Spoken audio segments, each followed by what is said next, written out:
Welcome to Grappling with Gray, forum for promoting an ethical mindset and ethical decision-making to help us more clearly see both sides of complex issues and better navigate the moral challenges of everyday life.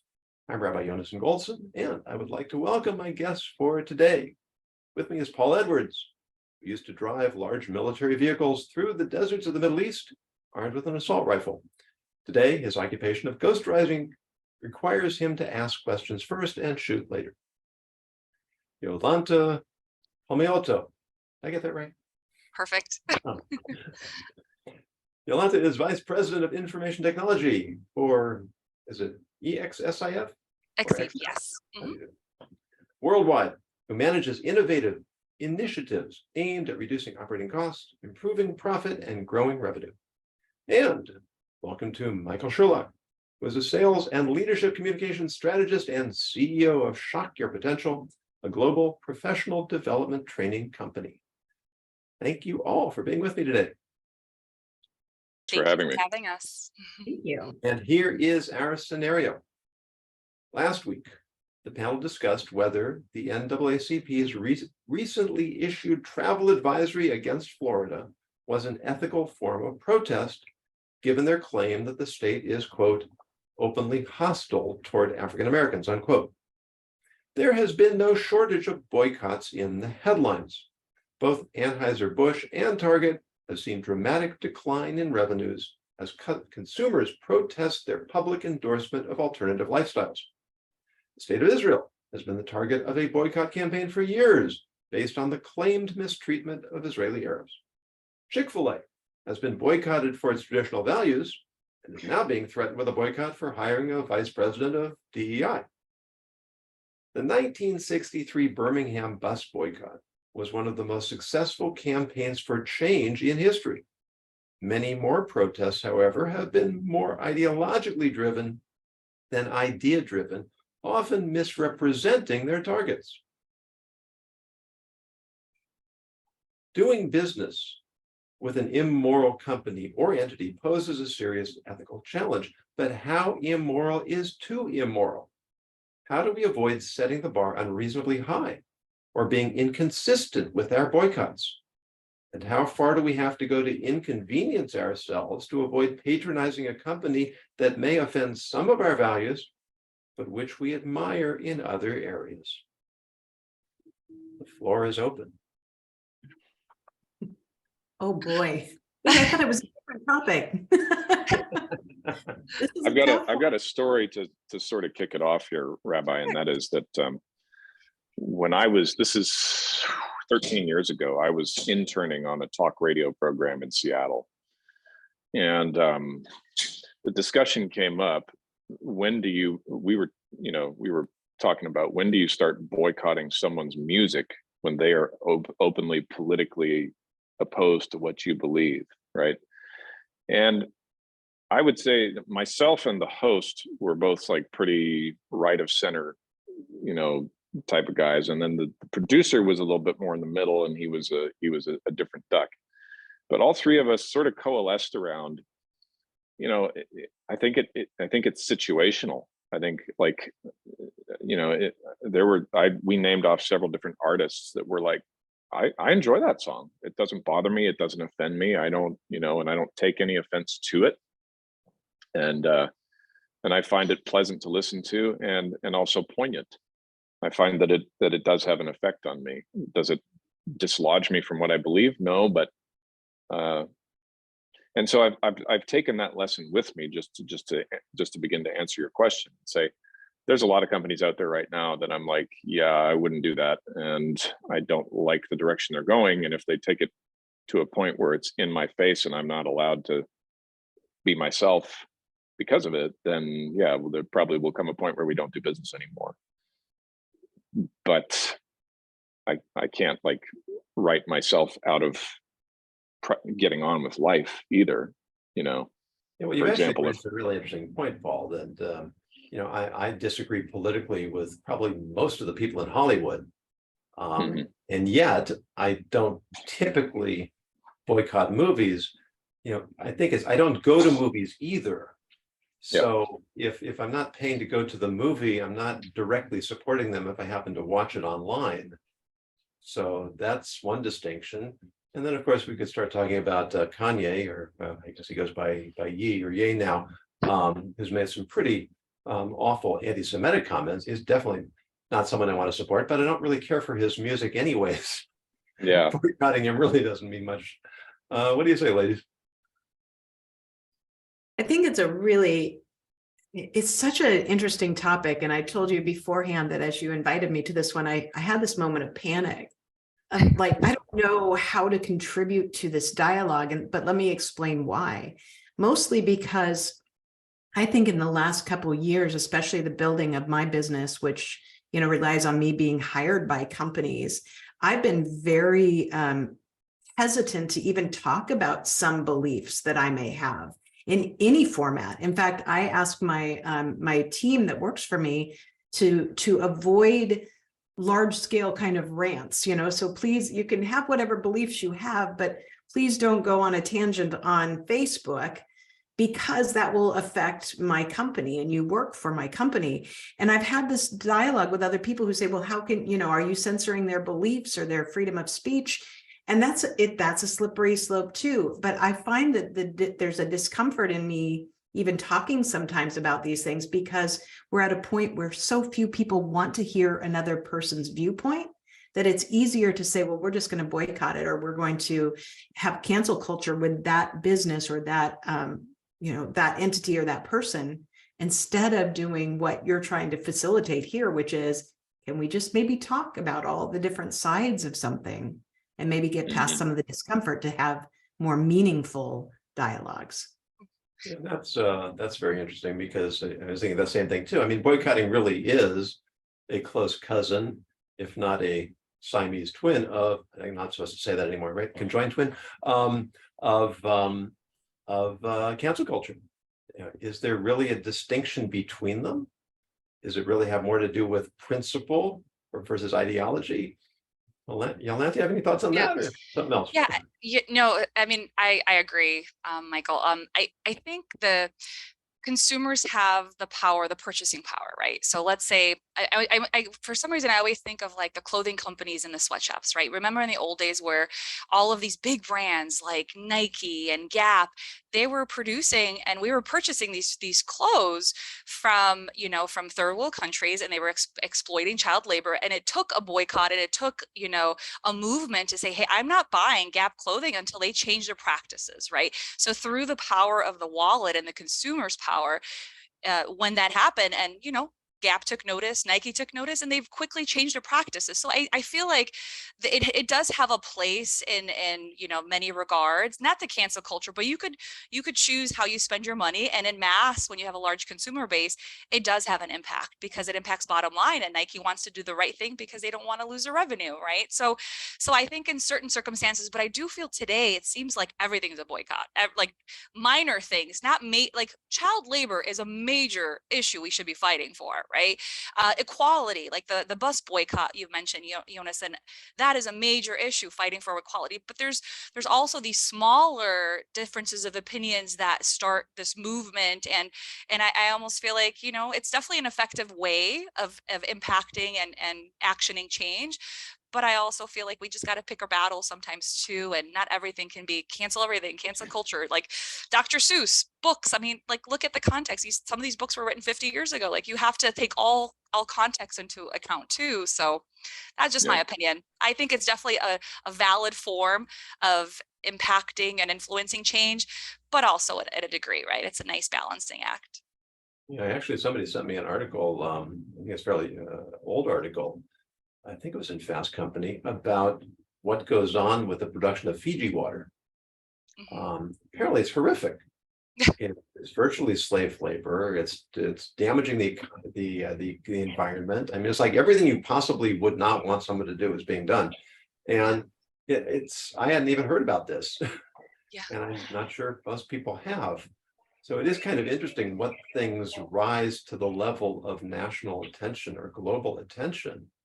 It's the flavor of the month, and that's what people choose to get all worked up about. But I think you really addressed it well, Yolanda, that we could find reason to object to almost anything and everything. Mhm. And just like we shouldn't demand perfection in people, since none of us is perfect, it's not reasonable to demand perfection in companies. And yet there is no clear boundary. At what point do I say this is just no longer something that I can support with my business? Mhm. Yeah. Something you said earlier, Yolanta, too, that I think is really helpful. I've become aware of this word. It's not popular in the mainstream, but it's the word retrojection. And it's basically what I see a lot of people doing now is they're trying to prosecute the past as though we can bring it back to the present and, you know, have a guilty verdict and then proclaim it forever sentenced to prison. And there's just no real way of doing that. That's why we used to do things like, well, it was we're going to have a new tone and we're going to change how we're going forward. We're not going to do that anymore, but we're going to let the past be the past. And now they don't even want to let the past be the past anymore. And I think it's good to remember from the past, to observe what you don't like from it and say, I don't want to do that anymore.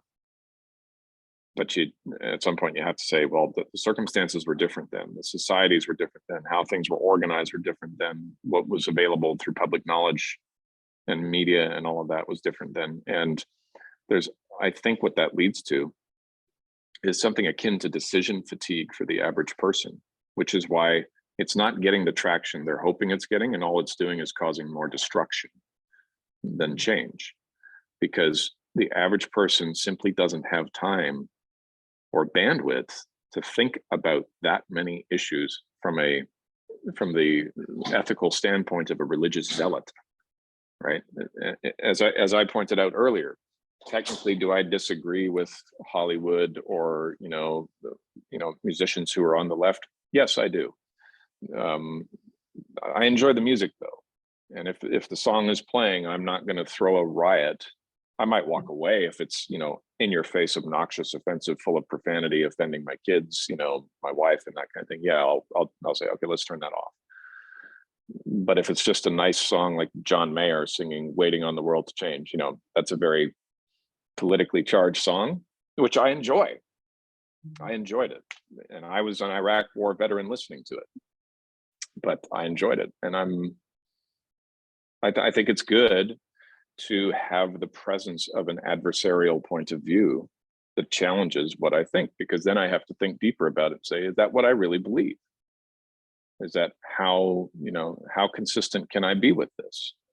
There's a certain compartmentalization. In other words, we have to deal with the inconsistencies of the human condition. That I like this person's music. I don't necessarily like this person's views. I like this person's movies. I don't agree with their views. To what degree can I compartmentalize? To what degree can I say, well, I think they're misguided, but I wouldn't brand them as evil. Yeah. They may have a legitimate point of view. It isn't mine. These are all the gradations. And that's why so much of it does come down to context. I frequently quote Mark Twain that there are three kinds of lies: lies, damn lies, and statistics. Yeah. And when you have facts without context, you can spin them to do anything you want. And the same concept of context, which you were talking about earlier, Yolanta, to have a broader vision and say what's reasonable, what's practical, what can we actually do to contribute to a healthier society in a way that moves things forward. And that's a great word, Paul. Retrojection. I just wrote that. Retrojection. Yeah. I also tend to question like the role social media plays in organizing and kind of rallying behind a certain cause, right? These days, something happens, it goes on social media, whether it's a negative comment from a consumer within a company, and this movement just starts. And in days prior, in prior years, we didn't have that social media element, right?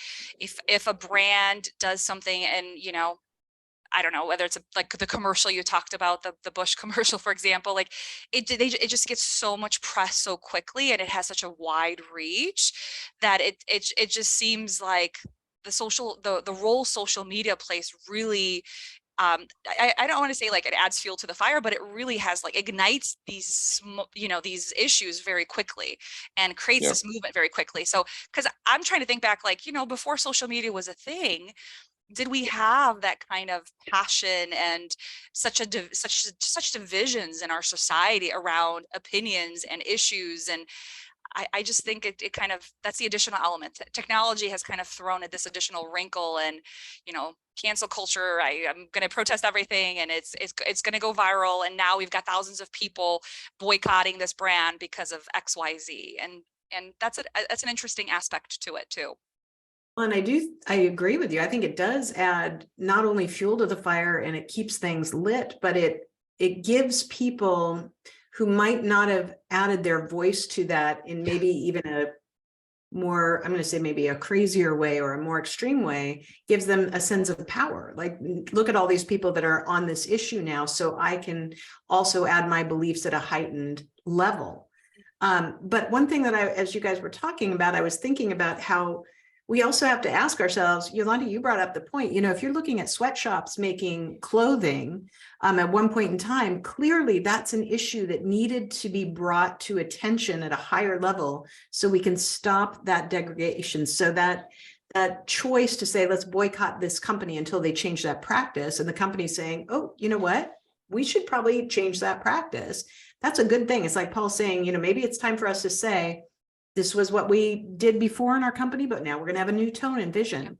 But one of the things that I've been thinking about when we, you look at the bus boycott, that was a direct correlation between inequality of people and boycotting a system that was directly tied to where that inequality was stemming from. So that made sense. One of the questions I have with this boycott from the NAACP about Florida as a whole is, not every person in Florida, not every small business owner, not every individual is a part of what is bothersome. So is that the right way to boycott, saying we're going to boycott a state altogether?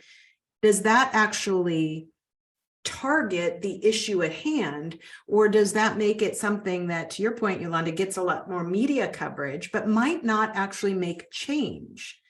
And that's part of what I grapple with a little bit is, are we doing the right things, or are we doing it for attention, or we're trying to punish too many people and therefore none of the results are going to happen the way we want them to?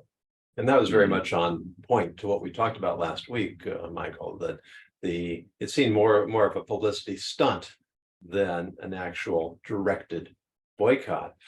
I went into the headlines right before we met today, and I saw a couple that are relevant, that Bud Light has been displaced as the largest selling beer in America.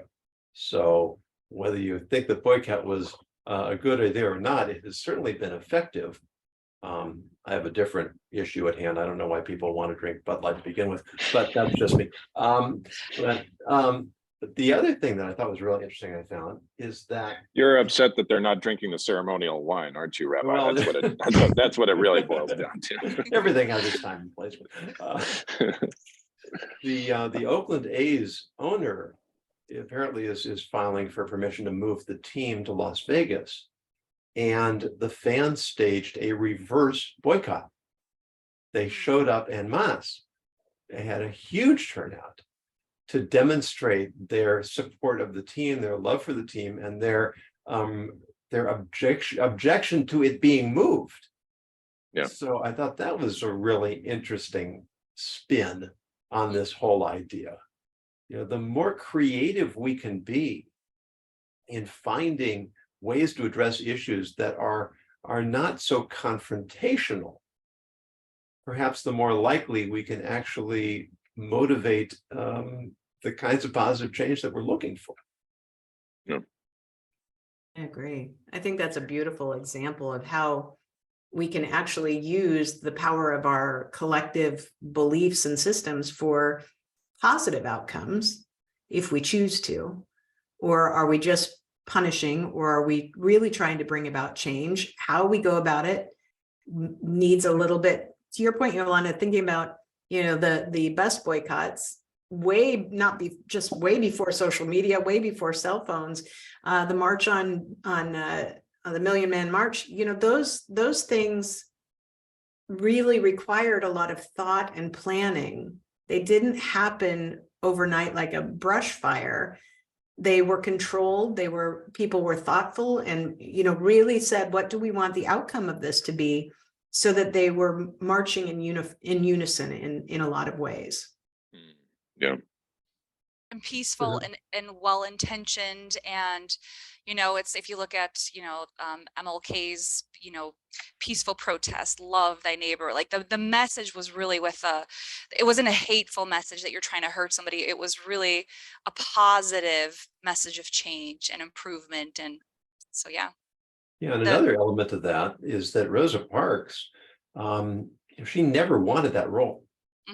She was a very quiet, private person. And she had to be really convinced to become the face of that thing, just because she happened to be the epicenter. And that gives, in my mind, a lot of credibility to a movement when individuals are not grandstanding because they want the attention for themselves, but are taking a public position in spite of their own self-interest to stay out of the spotlight. Yeah. That puts the whole movement in a completely different light, doesn't it? Yes. Yeah. It's a great point. The Jewish concept of modesty is often understood to be about clothing. And there is an element of that, that human beings should conduct themselves in a way that's dignified. But it extends way beyond that. It extends to a resistance to be the center of attention. Yeah. And the sages say, in a place where there are no leaders, strive to be a leader. But then they put an addenda. In a place where there are leaders, don't try to be a leader. Yeah. Let somebody else, if somebody else is doing it competently, why do I need to be pushing my way in? Yeah. And it seems like every time we come to an election cycle and it's, oh boy, water everywhere and nobody to vote for. Take the lowest seat at the table, try it for a change, is what I tell people. If you're just hungry for attention, you'll get attention, but it may not be the kind of attention you want.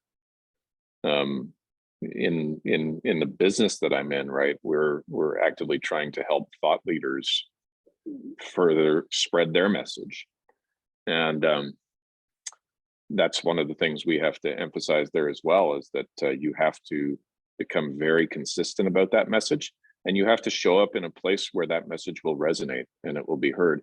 Because if all you want is attention, you can get it, but you won't. It won't be any sort of return on investment for you, because people will come and go. There'll be a flash in the pan. They might say, "Oh, they think you're cool," but they won't go deeper into your ecosystem and your orbit and be genuinely curious about what you offer, because you're not seeking the right kind of attention. And I think that follows that principle you're talking about there, Rabbi, where it's just like, I remember the other thing the sages said, which was speak the message in the way that it will be heard or received and understood. And so much of that boils down to, I can't just go out and say stuff because it's controversial and it'll get attention. I've got to go out and say something that will resonate with people. And so that forces a much deeper level of thinking about, how do I ensure that my message actually resonates? On making sure that you're asking enough questions, so you're not just giving your message, but you're delivering a message based on what the conversations, the in-depth interactions with people. And obviously we miss this today. And I think a lot of times we get caught up in this.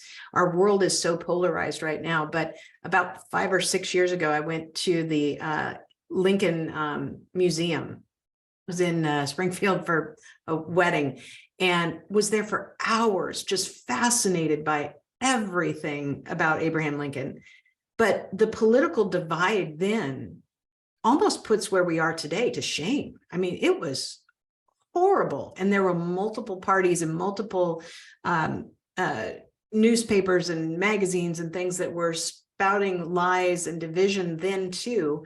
I think this is unfortunately a part of our human nature that we always want it to be better, but we haven't gotten it yet. I don't know how we get there. That's what I try and do every day, is teach people to ask more questions so you're actually listening. But I think that to kind of our common dialogue here is that a lot of these boycotts today are different because they're spouting out of anger and real, not just outrage, but visceral anger that has very little to do with asking questions, just like we see with Chick-Fil-A. You've got people who say, I want Chick-Fil-A to be this and this always. And there's other people going, well, I really like Chick-Fil-A, but maybe I don't like the this always. But when Chick-fil-A says, well, maybe we're going to try and change our tone slightly and hire a DEI VP that they hired in 2020, maybe that's because they're trying to listen better. And maybe we can have some acceptance of that, but that's that pull, that tug of what is mine that I need to insert on you versus what am I willing to receive from you? Yeah, there's a freshman congressman, I think he's in North Carolina, named Jeff Jackson. And he has been active on TikTok. I'm not sure which other social media, but he's not talking about political positions. He's describing the political process as somebody who is witnessing it fresh from the inside. And he seems to be a moderate Democrat, but I've really been so impressed with him and his restraint from actually getting into the same type of stuff that you keep hearing. But one of his recent videos, he said that when you look at these very prominent congressmen, people that make the headlines and hold the high leadership positions, when they're in front of a camera, they're frothing at the mouth. As soon as you turn the camera off, he says they turn into normal people. And he said that it seems that they feel they need to do that to get noticed, to get heard. And that is really, on the one hand, it's encouraging to know they're not actually like that. On the other hand, it's very discouraging that that's where we are. The only way to be heard is to sound like an extremist and to shout and have temper tantrums, because that's not a formula that's going to lead us in the direction we want to go. You know what that makes me think of, Rabbi, is first of all, Michael, when you mentioned Abraham Lincoln, I love the dramatization of him by Daniel Day-Lewis in the 2012 movie, because you see him working through ethical scenarios about the Emancipation Proclamation and the 13th Amendment and all that. And you can see clearly how deeply he was willing to think about it and then still make a decision. Well, I know I've considered all these things, but this is what we're doing, right? And then what you just said, Rabbi, about the showbiz part of it, amazes me how much Ronald Reagan's joke about politics is just like acting, right, has influenced generations there. And to some extent, I think he was right. But the problem is not everybody's a good actor. It's actually a skill set. It's not just whether or not you're on camera. You also have to be talented at it. And a lot of people have come and gone since his day who aren't that talented at it. In fact, they're kind of off-putting. And so I would say there that although that's a very good observation on the congressman's part, and I would agree with it. What I would take an opposing viewpoint if it were me and say, look, I'm just going to be myself. If myself turns out to be kind of flamboyant and engaging on camera, so be it. And if it doesn't, it doesn't. Maybe they won't want to film me anymore. I don't know. But I see why they're doing what they're doing. I disagree with it because it doesn't mean that they're doing it well. Good point. Yeah, I used to say that what I really liked about Ronald Reagan was he knew how to act like a president. And for those of us old enough to remember Jimmy Carter, he did not project a sense of strength and confidence and competence, regardless of what his assets might have been. It is, a president, a leader, it is an acting role. And this is an argument I've had with many of my conservative friends about a recent former president, that even if you agree with his policies, agree with his executive ability, and I think there really is much to admire there, that a president has to have a style that is disciplined and mature and respectful, and that you can't discount that just because you happen to agree with the way he's running the country. On the other hand, if you have somebody who's disciplined and respectful, but is doing all kinds of things you really disagree with, that's not great either. Yeah. But it often does come down to these kinds of binary choices. Certainly in an election it does. And that's probably a topic for another time. So any final thoughts? I don't know if we solved any world issues. Yeah. Well, we're not here to solve them. Well, I mean, I would conclude with saying that I think boycotts and the collective voice of the many does have an influence and can make very impactful change. So I think we've seen it in history where it's been very successful, and it should continue to be used for really important issues. I think we just can't, we can't just use it for everything. It's just, we got to really pick our battles. So that's my thoughts on I it. think that's a really great way to wrap up, Yolanda. You said it before, but it bears repeating that any device that gets overused loses its effectiveness. Yeah. And dilutes that device for everything, even for the worthy causes. I mean, in a sense, it becomes like the boy who called wolf. And if you're boycotting everything, then you end up boycotting nothing. And then when you actually want to be able to use it where it's appropriate, you no longer have that in your arsenal anymore. So again, it goes back to that kind of discipline and balance and context. Yeah. And if you look at the people who pulled it off successfully, I'm thinking now of Martin Luther King, but also of Gandhi, right? Yeah. At least as it was dramatized in the movie. I haven't done much research on his actual life. Not everything that he does to disrupt British rule is a boycott. Some of it is just a peaceful protest. Some of it is actually going out and saying, have at it, take your best shot. I'm not going to strike back. Some of it is boycotting. And I like, if that becomes necessary, then so be it. I also like boycotting, which is voting with your feet and voting with your dollars. I prefer, like, if I have a choice between a vendor that supports causes that I profoundly disagree with and another one does just as good of a, or better of a product or service, and I have access to them and it makes sense for me financially, then that's the beauty of the free market, is like, you can, if you don't want to do business with that company, you don't have to. So yeah, I'd say wherever you can, attempt to do more positive things like boycotts rather than boycotts.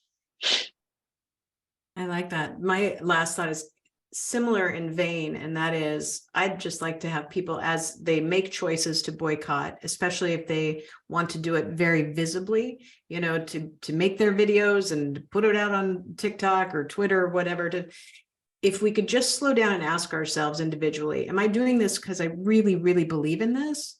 Or am I doing this because I have anger pent up that maybe this is a great flashpoint? Or maybe because I think I'm going to get more likes or followers? Because I believe we have a lot of people that use these situations for their own gain. And what that really does in turn is it hurts the message of the people who really are boycotting or protesting for their own truths. And that's where I think it can get messy in this world that we live in today. I don't know how many people will slow down and ask themselves that question, but if one person does, then I think we can start to see some change. Yeah, and that's really good. Yeah, go ahead, Paul. I just wanted to add, Michael, that's really good, because the other thing it does is it damages our ability to have an intelligent conversation in a time of history where communication is the fastest it's ever been. You know, that's the difference. The social media has just made it so much easier for so many more people to communicate so much faster than they ever did. That they don't have time. But the quality time of the to think. conversation has gone through the floor. Yeah. So anyway, sorry, Rabbi, I just wanted to Yeah, throw that no, out there. that's and I think it really brings us back to your first comment of the episode, Michael, that as people in business, we have to be aware of the things we say and how that might impact our business. And that itself can sometimes create an ethical tension. Because if there's something I feel passionate about, I feel I should speak up about it. And I mean, I do it myself. There are certain topics that I think are so hot and so polarizing that I may feel strongly about them, but by speaking out, I'm not going to further the conversation because nobody wants to further the conversation. So all I'll do is end up alienating people that I might be able to reach when I address other topics. Yeah. And it doesn't feel good to silence myself when I think something's important, but it does seem to serve the long view of how we gradually contribute to changing the culture in a positive way. Mm. And, Which almost comes back to your point about not every leader should be striving to be a leader. You know, if you're in the room and there's other competent leaders, back off or take that moment just to breathe and think, is this important right now? Or is this just important to me right in this moment? Rather than can I see the longer term repercussions of speaking or not speaking or leading or not leading? And that's where I think we can get into greater conversations that mean something.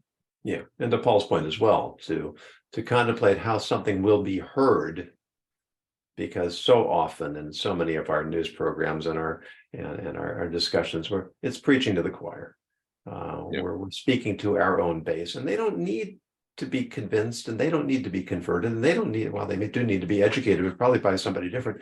And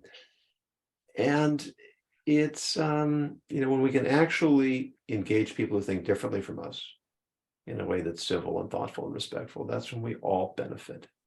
And that's what we're here for. So I would thank all of you Thank you. for a thoughtful, respectful, civil, and important discussion. Paul Edwards, Yolanta Omiotlo, and Michael Sherlock, thank you for being with me, and I hope you will join me again. For those of you who are watching and listening, if you have a topic you would like us to take up, please go to jonasandgoldson.com, use the contact information, submit your suggestion. If it's compelling, we will certainly use it for a future episode. And until then, I encourage you to continue to grapple with the gray.